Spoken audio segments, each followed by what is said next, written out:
On October 30th, 1759, the inhabitants of the Middle East were jolted awake by an earthquake. Cracks appeared in the walls of their homes, roofs began to crumble. People ran out of their homes and gathered in open areas. But because of strong shocks, they kept losing their footing and falling.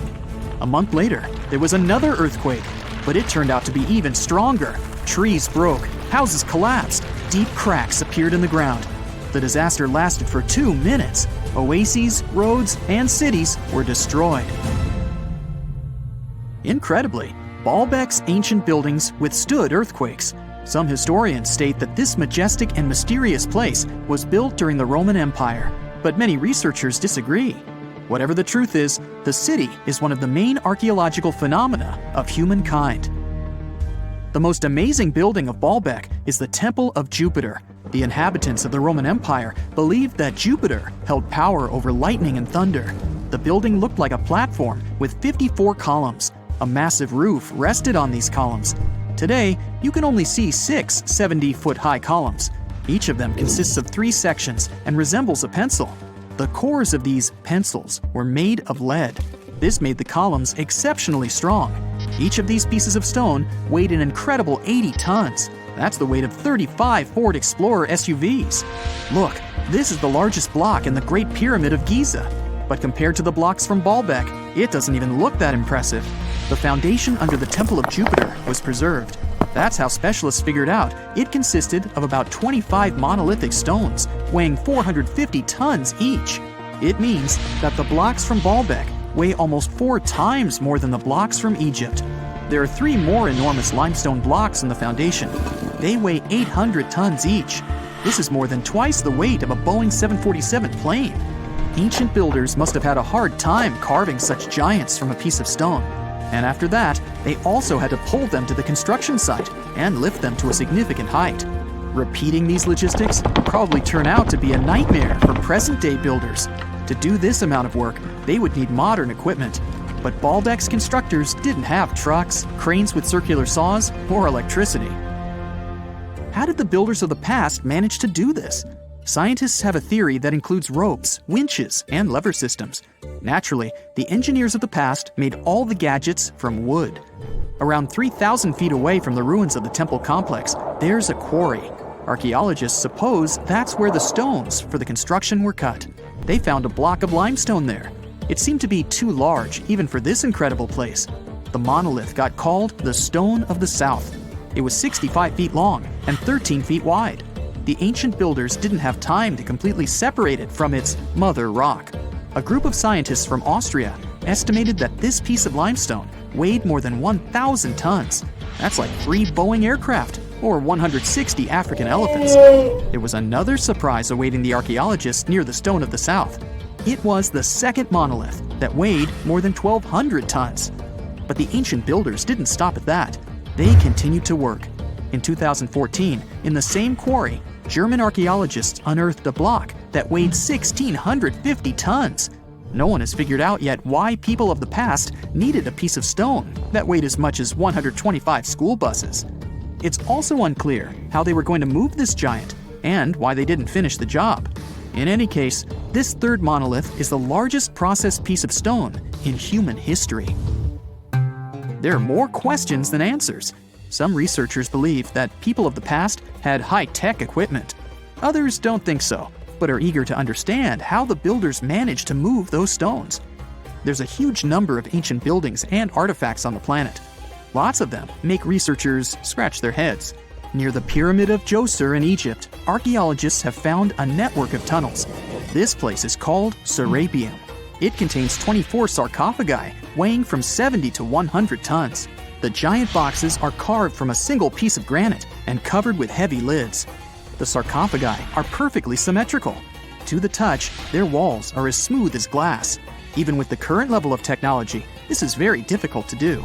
But the ancient Egyptians managed this feat. The Lycurgus cup is a priceless artifact and example of ancient nanotechnology. It's made of glass that can change its color. If you put a source of light in front of the cup, it turns green.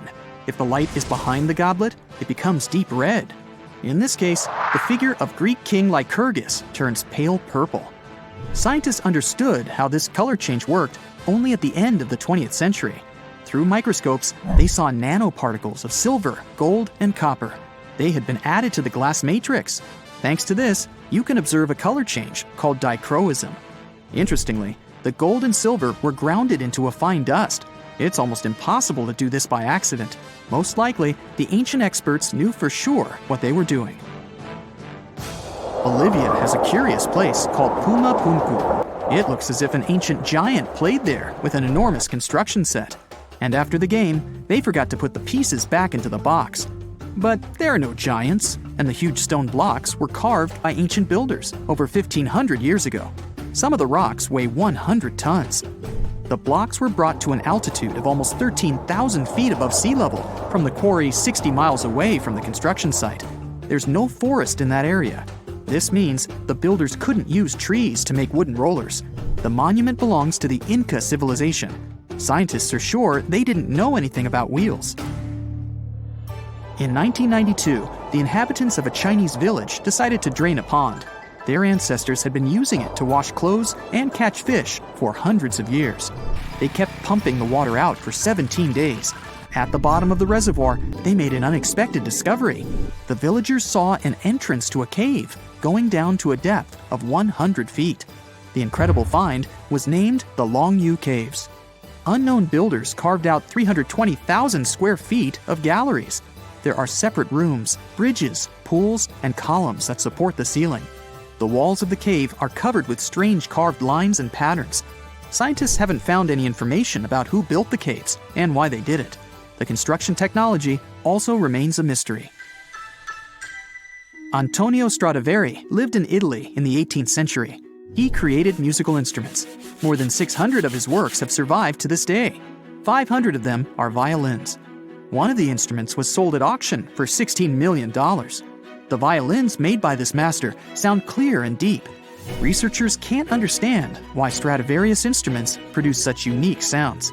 Perhaps it's all about the varnish the master used to cover the violins. The answer may also lie in the wood the instruments are made of.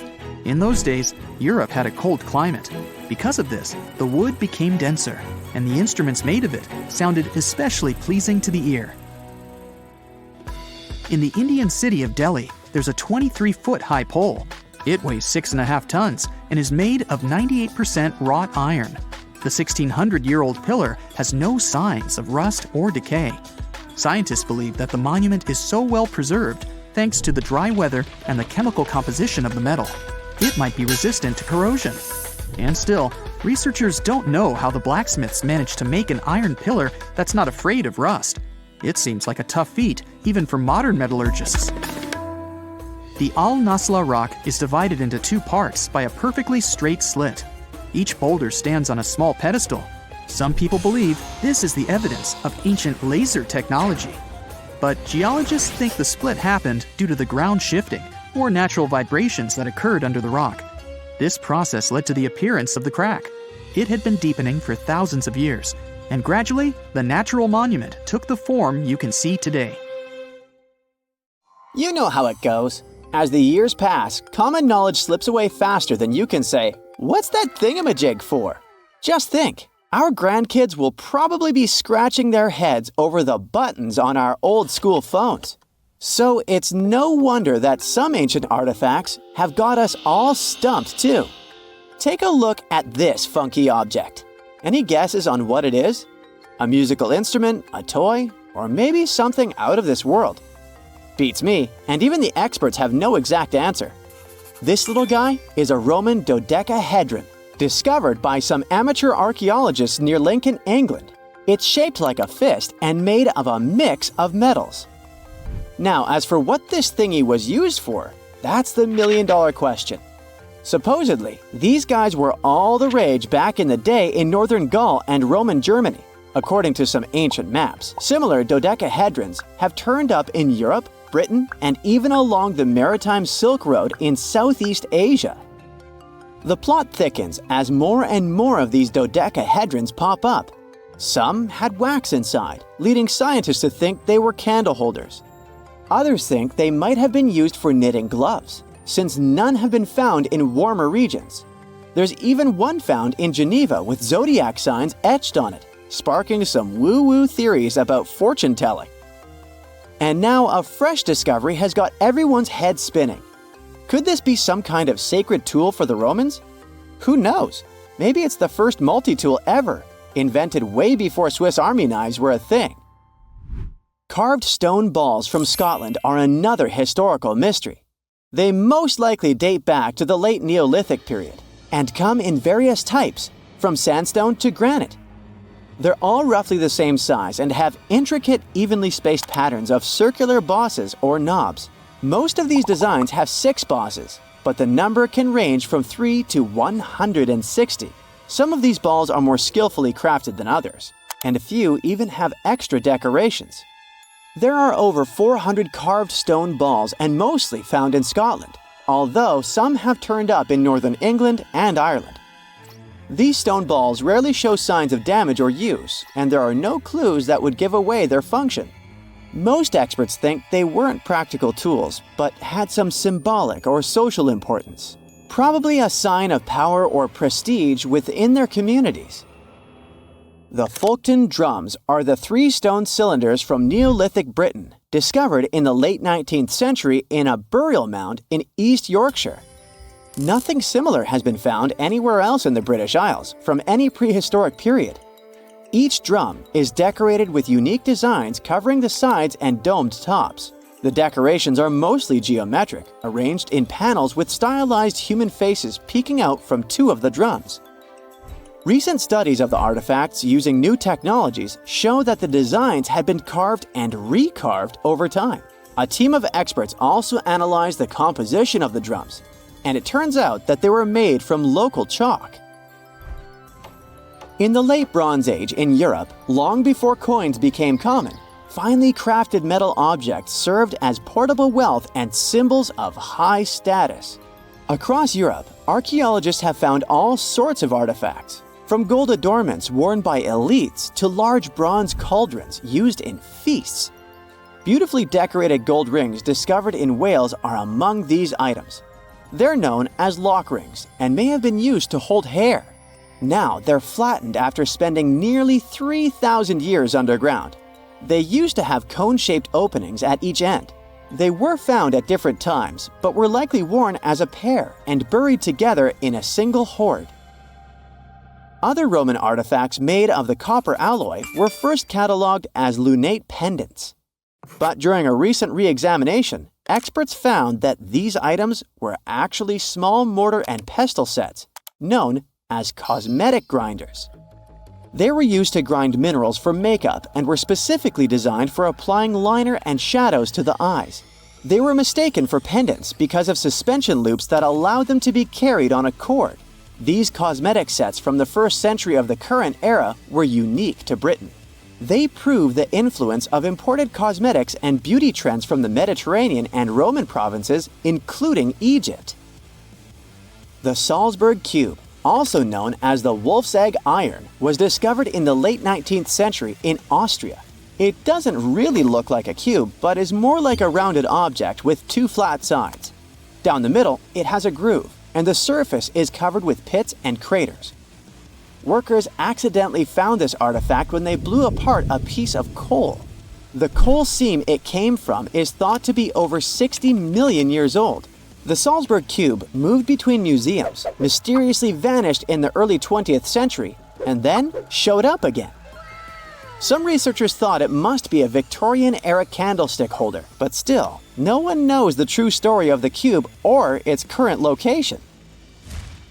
Archaeologists have unearthed an incredible historical find in Pakistan, an ancient sphinx estimated to be around 12,500 years old. The region where it was found was once a busy center of the ancient Indus Valley civilization. It had advanced urban planning, intricate art, and sophisticated drainage systems. The discovery of the ancient Sphinx is a good example of their progressive art. We all know of the Great Sphinx of Giza, but what was the significance of the Sphinx in the Indus Valley culture? Their Sphinx has designs and carvings that show scenes with their daily activities, which means it may have had a more complex role than a symbol of power or guardian. It could stand for a balance between humans and nature, or even a deity associated with agriculture. Arauca in Chile sits on the sandy dunes of the Atacama Desert, known as the driest desert in the world. Long before this coastal town was built in the 16th century, the Chinchorro people called this region their home. Archaeologists found hundreds of their mummies. Radiocarbon dating showed that these mummies are over 7,000 years old, which makes them 2,000 years older than the famous Egyptian mummies. The Chinchorro used special techniques to preserve the mummies, not just relying on the dry climate for that. And unlike the Egyptians, they didn't just do it for the elite members of their society, but for everyone, no matter what age or status they had. The local people living in Arauca now are so used to finding mummies in their backyards that they don't feel weird about living among them. In the winter of 1850, a powerful storm with extra high tides hit the west coast of Orkney, Scotland. The wind and waves ripped away the surf, covering a mound, and revealed stone-built structures beneath. A local antiquarian decided to dig up the village that he thought was from the Iron Age. He managed to unearth the remains of 4 houses and many artifacts from 2 villages. The villages had been buried under sand, so everything was really well preserved. Carbon dating wasn't a thing back then yet, so it was tricky to tell the exact age of the villages. Almost a century later, with new tech, researchers were finally able to tell that the place was actually from Neolithic times. You can still see stone dressers and box beds in the prehistoric houses. Archaeologists and historians working on the famous terracotta army think that it might have been inspired by or modeled on ancient Greek sculptures. It would mean there was a cultural contact between East and West much earlier than we thought, long before the Silk Road trade route. There was probably Western influence in China during the era of its first emperor, who took the throne in 246 before the current era. Before that time, China didn't have a tradition of building life-sized sculptures. Earlier terracotta soldiers were much smaller, less than 10 inches tall. Greek artists might have even been present to train Chinese sculptors. In February 1961, 3 adventurous rock lovers were searching for geodes near Olancha, California. They took one of their findings home and studied it because it looked pretty unusual. They managed to cut through the matrix and discovered something unexpected inside. Instead of the usual mineral formations, it had a cylindrical object resembling porcelain inside. There was a metal shaft at its center, and around it, a hexagonal sheath made of copper and some unidentified substance. Its discoverers were hoping they had found an example of some unknown technology from 500,000 years ago. It could be proof that there was a hyper-advanced ancient civilization like Atlantis, or that time travel was real. Maybe someone came all the way from the future and accidentally dropped the item. Or maybe some intelligent extraterrestrial beings brought it when visiting Earth. If any of these theories were true, it would mean that scientists have to completely rewrite all human history as we know it. But not everyone shared the excitement, and truth seekers and alternative archaeology circles were trying to solve the mystery of the so-called Koso artifact until the late 90s with theories and debates. Then a group of skeptics took images and x-rays of the discovery and showed them to spark plug collectors. They have identified the artifact as a spark plug with corroded metal components from the 1920s and not ancient technology at all. Almost 20 years later, one of the co-discoverers of the artifact agreed to take it for inspection at the University of Washington. They officially confirmed it was a 1920s-era Champion spark plug. And the stone matrix containing the artifact wasn't a geode, but a concretion. Those can form because of natural processes over decades or years, but not millennia. The Koso artifact is a good example of an out-of-place artifact, which is a thing in pseudo-archaeology. It's something found in a place or time where it shouldn't logically be. These artifacts seem too advanced for the time period they're found in. They could also mean human activity existed when humans weren't supposed to be around. The Baghdad Battery is another example of such an artifact. It was found in the 1930s by a German archaeologist and consists of a clay jar, a copper cylinder, and an iron rod going through the jar's stopper. Its top, which was broken off, probably had been sealed with asphalt. Its discoverer noticed that it had two different metals and possibly an electrolyte, which are key components of a battery. There are no ancient writings to support this theory, but when scientists ran tests and filled it with an ionic solution like vinegar or wine, it showed that it could conduct electricity. If it really was a battery from 2,000 years ago, it might have been used in ancient medical practices, or even embedded in statues to make it look like they were buzzing to impress people. Kionich, who found it, believed it was used for electroplating, a process for coating metals. Even if it was used as a battery, the Baghdad artifact could only produce a small amount of energy, around 1 volt of electricity.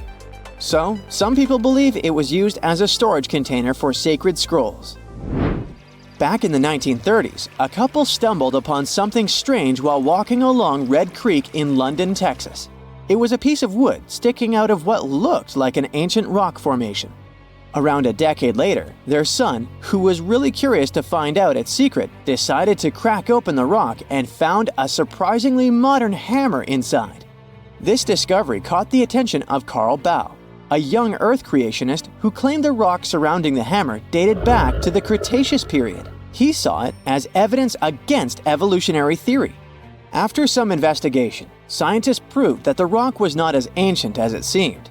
Geological processes have just encased the modern hammer over time, so it wasn't evidence of humans coexisting with dinosaurs like the Flintstones, as some hoped. It was just a case of a miner dropping his hammer centuries ago and nature doing its thing. A Chinese archaeologist supposedly stumbled upon some caves that seemed to serve as a burial ground for small beings with big, oval heads. Alongside these remains, there was rock art depicting figures with round helmets, the sun, the moon, the earth, and stars connected by groups of pea-sized dots. They also found over 700 mysterious stone discs etched with spiral grooves. Things got even weirder when these discs were sent to a Chinese professor who claimed the grooves were actually written characters. According to his translation, the discs told the tale of Dropa visitors from another planet who had crashed their spaceship on Earth about 12,000 years ago and had tried to live among us until they were hunted down by locals. But there's no concrete evidence that any of this actually happened. The story was first published back in the 1960s in a couple of articles, but it all seemed a bit fishy. None of the people involved, the archaeologist, the professor, or even the university they supposedly worked at, seemed to have left any trace in the records. And while there is a group in Tibet called the Dropka, they're fully human, not extraterrestrial visitors, and there's no solid proof that the Dropa stones exist at all. In a remote part of China, there are some bizarre pipe-like formations known as the Beigan pipes. A local explorer found them back in 1996, protruding from Mount Beigan and along the shores of Tosan Lake nearby. Some people thought they were the work of ancient guests from other planets. When samples of the pipe material were tested, they contained mostly common minerals, but there was a mysterious 8% of unknown stuff. Special testing revealed that these pipes had been there before humans. Chinese geologists later visited the site and suggested that these pipes were formed naturally over time. It could be sediment piling up in the fissures in the earth, or even fossilized tree roots from the area's lush past, but it's not certain. There's a mysterious terracotta head in Mexico with a hard-to-pronounce name, discovered back in the 1930s during a burial excavation. This head looked a lot like fancy Roman statues, so it wasn't clear what it was doing in Mexico. For some reason, the discoverer kept it secret for several decades. The head was found in a pyramid with 3 floors about 40 miles from Mexico City, alongside gold, copper, and pottery. Some argue that if this head really is many centuries old, it could mean the Romans or some other civilization had made it to Mesoamerica before Columbus did. There are also drift voyage theories mentioning a shipwreck after which some artifacts and survivors made it ashore. Some suggest that this figurine head was a little souvenir brought over by the Vikings. But there's no solid archaeological proof of the Vikings meeting the folks in Mesoamerica. There are some artifacts floating around, but none of them have been stamped as undeniable evidence of pre-Columbian contact. So the mystery of how this head ended up where it did remains unsolved. While digging a trench along a river in Romania, workers found a wedge, which is now famous as the aluminum wedge of Ajud, or the object of Ajud. Right next to it, there were some mastodon bones. Those distant relatives of elephants lived 11,000 years ago, so the wedge is probably of the same age. The cool part is that it's made of aluminum, a metal not even discovered until the 1800s. This material requires serious heat to produce. The wedge is also covered in a thick layer of oxide that's been sitting there for hundreds of years. Some folks believe this wedge must have crash-landed here on a spacecraft from some other planet. Some scientists think it's all a hoax, and others suppose it might be a human-made object with an unknown purpose. It's 1898, and you're taking part in excavations in Saqqara. This place, not far away from Cairo, is full of ancient tombs and pyramids. You're in your Indiana Jones mood and hope to find something really phenomenal to become famous. Gold, manuscripts, treasure maps, mummies of famous pharaohs. Wait, a wooden bird? You're really disappointed as it looks like a regular toy. An old one, but still. Little do you know that years later, someone would propose that your bird was actually an ancient monoplane. So the artifact, nicknamed the Saqqara bird, is made of a sycamore tree. The birdie has a wingspan of just 7 inches and weighs around 40 grams. A perfect original souvenir from Egypt, I would say. It's over 2,000 years old and looks pretty plain, without any carvings of feathers or other intricate ornaments. It has a beak and eyes though, which makes our find look like a hawk, the emblem of the deity Horus. Its tail is rather unusual as it's squared, looks weirdly upright, and it seems like the sunken part of it was the place for a now missing piece. Humans love solving a good mystery, so there have been several attempts to explain the use of the birdie. First, quite simply, is that it was a ceremonial object. The second idea is that it was a toy for a child from some well-off family. It could have been some sort of boomerang, which was a popular concept in ancient Egypt. Then there was a theory that the bird had been used as a weather vane. But this one has been debunked as the figure doesn't have any holes or markings, except for the one made at the museum in Cairo to fix the exhibit on a stick. So there was no way to hang it in the past. Almost a century after the bird was found, Egyptologist Dr. Khalil Masiha proposed a new theory that it could have been a model of a monoplane. He believed the bird was missing a horizontal tailplane. Otherwise, it had its wings set at a right angle, similar to that of modern planes. It could have worked to generate the aerodynamic lift necessary for flights. Dr. Masiha also claimed that it was common at that time to place miniature models of technological inventions in tombs.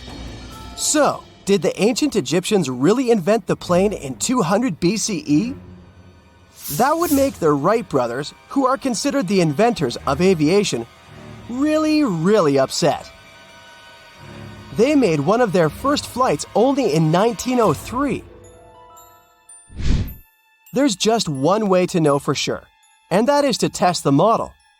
But you know, the ancient museum in Cairo would unlikely let one of their cherished exhibits fly around like a toy. That's why glider designer Martin Gregory built a similar model, this time of balsa wood, and concluded that even with the missing tailplane, the plane wasn't much of a flyer. Case solved? Not really. This didn't sound convincing enough to the History Channel, so they invited an aerodynamics expert to build another replica of the bird. He tested it in weather conditions similar to those in Egypt and was impressed with the little plane's abilities. So, if they did invent the prototype of a plane back in the times of pharaohs, it would be a good example of an oupart. That's an out-of-place artifact, an object that's way ahead of its time in terms of technology or history. And the Saqqara bird isn't the only example of such a revolutionary concept. In 1901, a group of divers retrieved the Antikythera mechanism from an underwater shipwreck near the Greek island of Antikythera. It's been dubbed the world's first analog computer, and it's currently dated around 100 BCE. The bronze mechanism could tell the position of the sun, moon, planets, and stars, as well as the lunar phase, the dates of upcoming solar eclipses, and even the speed at which the moon moves through the sky. No one's sure who used it and how or where it was made. But it's obvious that it's extremely precise and way too advanced for its time. The first flushing toilets in the world were invented in the middle of the 20th century. Just kidding. The ancient Minoans on the Mediterranean island of Crete and the Indus Valley civilization both came up with this brilliant invention at the same time, around 4,000 years ago. The plumbing and sanitation were so well done that no one managed to design anything better until 2,000 years later. One ancient Minoan lavatory was discovered at the Palace of Knossos. It looks like it had a wooden seat set over a tunnel that directed water from a rooftop reservoir to an underground sewer. Other varieties got water from jugs. Only the super rich people could afford all this glory. So if you wanted to shop for real estate back then, the flushing toilet would be a telltale sign you were in the rich neighborhood. Automated doors became a cool, seemingly new invention back in 1931. But the technology behind them is actually much older. Think the 1st century CE old. Mathematician and engineer Heron of Alexandria came up with a hydraulic system to open and close temple doors. To bring it into action, you need to light a fire to produce heat. There was a brass pot under the fire, half filled with water. The inventor connected the brass pot to containers that acted as weights. When the fire was burning, the water moved into the containers. They went down and pulled the ropes. It was nothing like a supermarket door that opens in front of you before you even have time to think. Heron's door took hours to open, and there was no way to stop the process. That's why they only opened the doors once a day before people entered the temple, to add some mysticism at the temple during ceremonies. Spooky. Looks like the first ever battery was invented in Baghdad around 2,000 years ago. A German archaeologist found this oval-shaped clay jar in 1938. Scientists are still not sure what purpose it served and who exactly invented it. There is a theory that it was used for electroplating objects with precious metals. When they filled it with a weak acid like vinegar, the battery produced around 1 volt of electricity. Another theory says it was a vessel for sacred scrolls. Would you like to buy contact lenses designed by Leonardo da Vinci himself? In 1508, he invented a glass lens with a funnel on one side. You were supposed to wear it with water inside to improve your vision. Sounds a bit uncomfortable, doesn't it? So, around a century later, French scientist René Descartes decided to improve the idea and make the cornea contact the future lenses. Contacts because they contact your eyes, get it? The glass tube with liquid did help improve vision, but blinking was sadly impossible. 2.5 centuries later, new technologies in the glass industry let scientists design contacts that would fit in the eye and even let the wearer blink. Thanks, guys! Still, those lenses were made of heavy blown glass and didn't let the eye breathe. About 50 years later, contacts became plastic, lightweight, unbreakable, and scratch-resistant, but still covering the entire eye. And then, in 1948, an English optical technician accidentally sanded down a plastic lens and figured out they'd still be in place even if they covered only the cornea. Imagine you're living in 19th century London and need to send a message to New York. It would have taken about 10 days to get there by ship. So when delivery time went from days to hours in 1858, it was a true sensation. The first message was sent by Queen Victoria herself. It was all made possible thanks to the transatlantic telegraph cable, running under the ocean. Sadly, the new cool invention only lasted a few weeks. It took years to bring it back to life. The ancient Indian texts mention beautifully decorated chariots or entire palaces called vimanas that could take off and, in a matter of seconds, fly away as far as space. Some people believe these vimanas only existed in Indian mythology, but it's also possible that they were based on a real technology that had been lost over the centuries. According to the Vedas, ancient Indian religious texts, there was the elephant vimana with several engines and many other types named after animals and birds. There was one for local travel, one for visiting different countries, and one for traveling to the moon and various planets.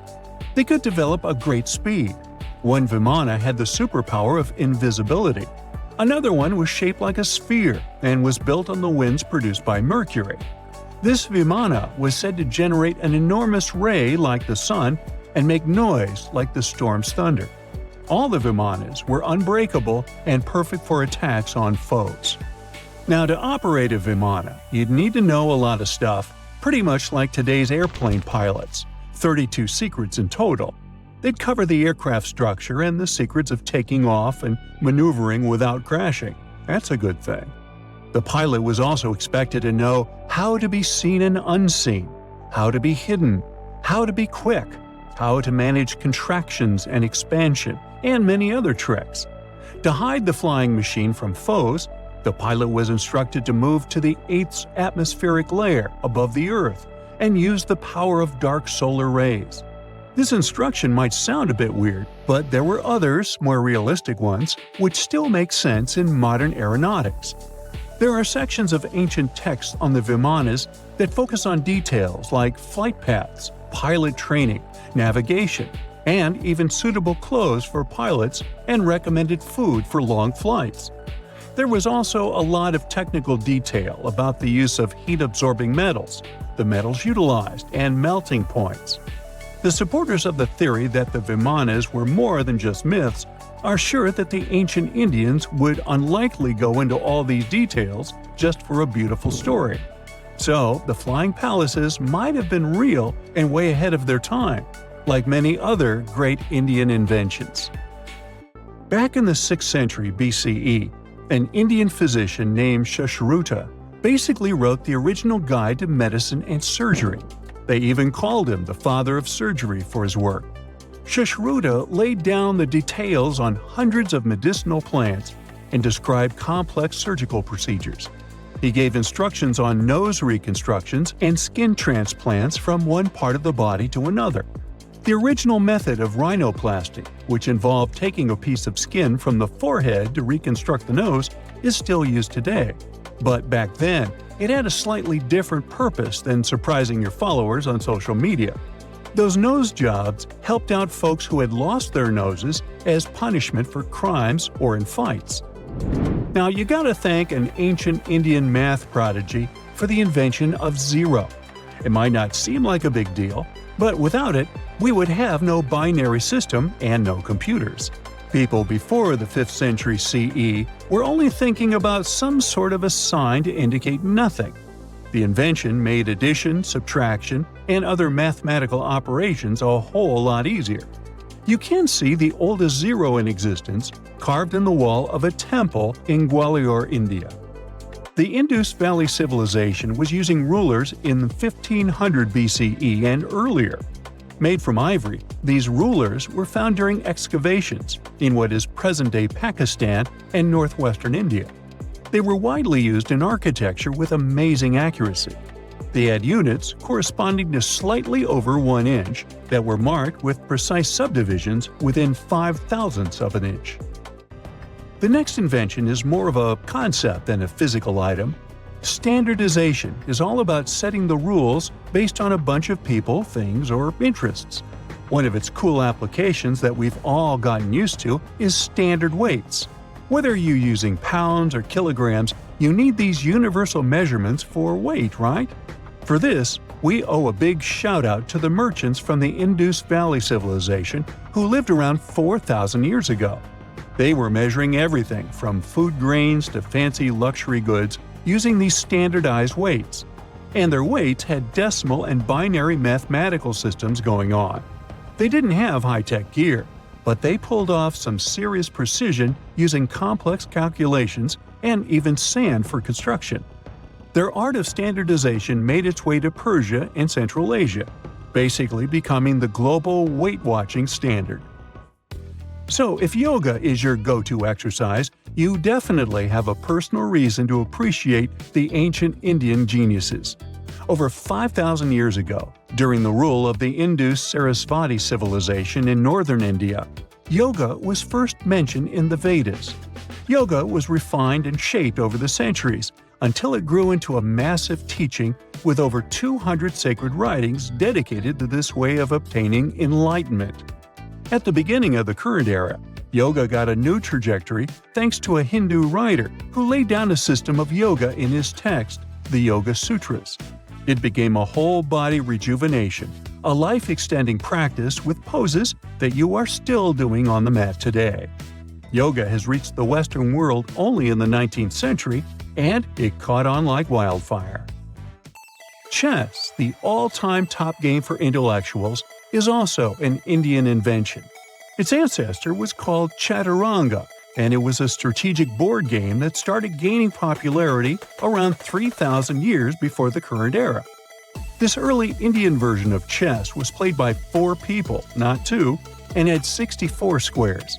Each player had 8 pieces, ranging from pawns to kings, bishops to knights, and there was no standard 6-faced dice.